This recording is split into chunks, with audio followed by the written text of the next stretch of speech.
नमस्कार, जी न्यूज के special Mahakumbh series के साथ मैं हूं चंदन सिंह। महाकुंभ की भव्य तैयारियों के बीच जैसा कि आपको भी अंदाजा होगा कि नए साल यानी 2025 की शुरुआत में प्रयागराज का महाकुंभ धरती पर सबसे बड़ी घटना, सबसे बड़ा आयोजन, सबसे बड़ा मानव मेला होने वाला है। आप कल्पना करके देखिए, एक शहर के एक हिस्से में 40 से 45 करोड़ लोग जमा होंगे तो यह अपने आप में कैसा दृश्य होगा।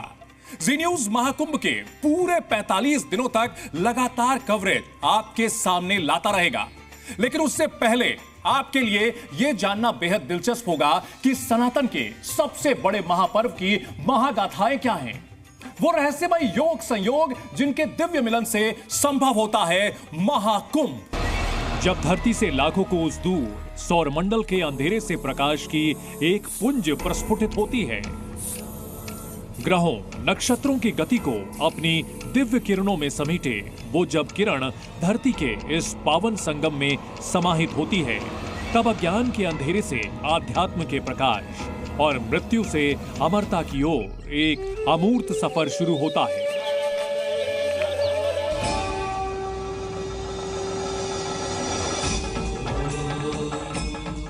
असत्य से सत्य की ओर बढ़ती इस पावन यात्रा को हम सनातनी धरती पर थाम लेते हैं। एक भव्य जश्न के साथ इसे महाकुंभ कहते हैं। इंसानों के अद्भुत जमावड़े का ऐसा जश्न और जयघोष पूरी सृष्टि में ना कहीं और दिखाई देता है और ना ही सुनाई देता है।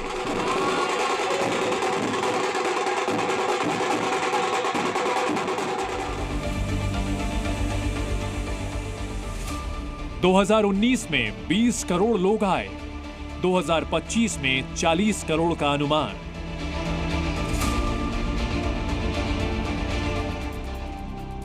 महाकुंभ में अद्भुत आबादी की ये वो महागाथा जो इस पूरे महापर्व के दौरान उत्तर प्रदेश का एक अलग जिला बना देती है।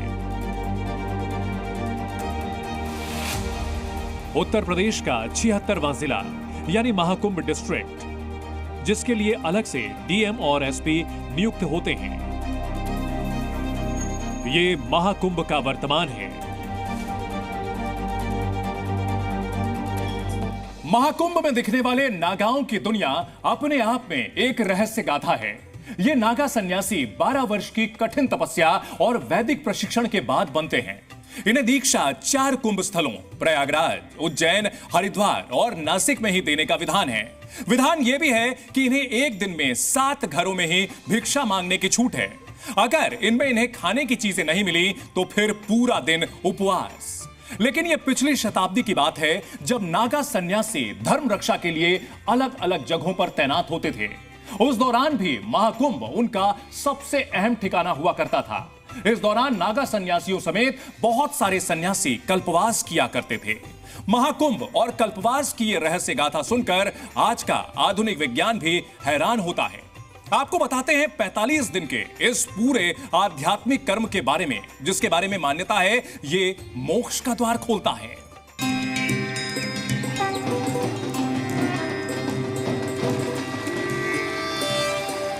संगम तट पर महाकुंभ का पावन योग मोक्ष का द्वार खोलता है। इसका जिक्र 2000 साल पहले आए कई विदेशी भ्रमणकारियों की यात्रा वृत्तांत में मिलता है।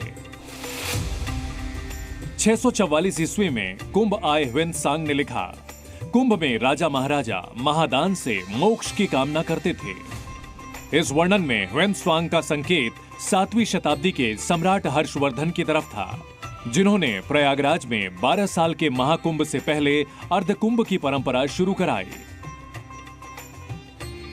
ह्वेन-सांग के यात्रा वृत्तांत के मुताबिक हर्षवर्धन तब तक दान करते थे जब तक उस साल का पूरा खजाना खाली ना हो जाए। उसके बाद वो अपने राजसी वस्त्र दान कर देते थे और यहाँ से अपनी बहन राजश्री के वस्त्र पहनकर राजमहल प्रस्थान करते थे।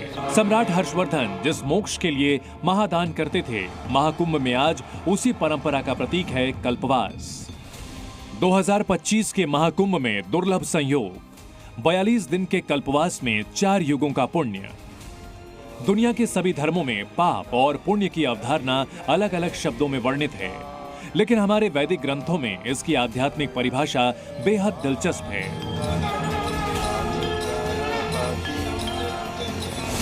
पाप पुण्य जो है ये आपके ऊपर निर्भर करता है कि आप जो है अपने आप को क्या मानते हैं। अगर आपने गंगा जी में डुबकी लगाई तो आप ये मान के चलो कि मेरे जितने भी पाप है उससे मुझे जो है वो पाप समाप्त हो गए और पुण्य की प्राप्ति हो गई। कहने का तात्पर्य ये हम पे ही डिपेंड करता है कि हम अपने मन को कैसे रख सकते हैं। अब कल्पवास की वैदिक अवधारणा समझ लीजिए। पौष मास की पूर्णिमा से शुरू होती है कल्पवास की अवधि। कुंभ, अर्धकुंभ और महाकुंभ में कल्पवास का खास महत्व माना जाता है। एक दिन से लेकर पूरे कुंभ अवधि तक के कल्पवास का विधान है। कल्पवास के पौराणिक विधान में 21 नियम हैं जो हर कल्पवासी को बरतने होते हैं। इस दौरान जमीन पर सोना, खुद खाना बनाकर खाने का विधान है। नियम के मुताबिक कल्पवासी को दिन में 1 बार भोजन, 3 बार स्नान करना होता है। इसके साथ कल्पवासी को भागवत पाठ, राम कथा और संध्या आरती करनी होती है। कल्पवास में मोक्ष की प्राप्ति और पाप पुण्य को लेकर हमारी वैदिक मान्यता की तरह विज्ञान भी ये मानता है कि इंसान का दिमाग उसके कर्मों का पूरा बही खाता है। इस बही खाते में जो भी चीज दर्ज होगी, हमारा व्यवहार उसी तरह का होगा। लेकिन विज्ञान ऐसे नकारात्मक व्यवहार से मुक्ति का रास्ता नहीं बताता। लेकिन हमारे वैदिक आध्यात्म में इसका उपाय है। वो है प्रकृति के साथ वास और इसके विधान के मुताबिक व्यवहार। पूरे जीव जगत में स्वयं के शरीर को नया करने का एक प्रोसेस होता है जिसे हम रिजुविनेशन कहते हैं। रिजुविनेट कर लेना, दरअसल अपने आप को नया कर लेना। और यही नया पाने के लिए करोड़ों करोड़ लोग आ जाते हैं। नया क्या, हम शरीर तो बदल नहीं सकते। जाहिर सी बात है कि हम बदल रहे हैं अपनी मानसिक शक्तियों को।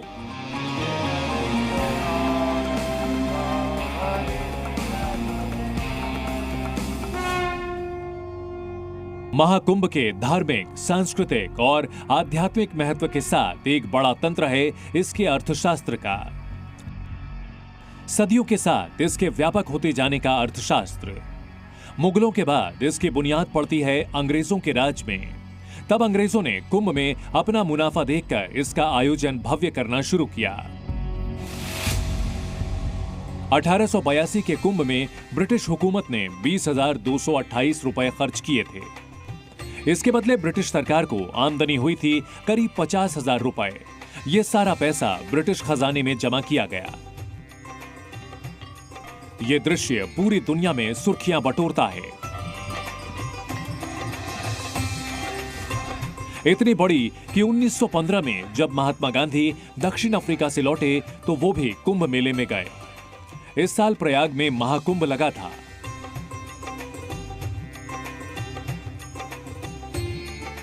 ऐसे ही 1930 में लगे प्रयाग कुंभ का जिक्र करते हुए जवाहरलाल नेहरू कहते हैं, मैंने महसूस किया कुंभ नहाने आए लोगों में देश की आजादी को लेकर भी सोच भी काफी व्यापक हो चुकी थी।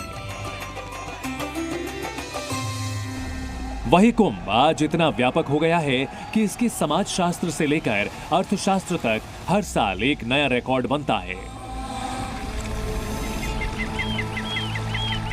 महाकुंभ की रहस्य गाथा में आज के लिए इतना ही। हम फिर हाजिर होंगे महाकुंभ की कुछ दिलचस्प और रहस्यमयी कथाओं के साथ। नमस्कार।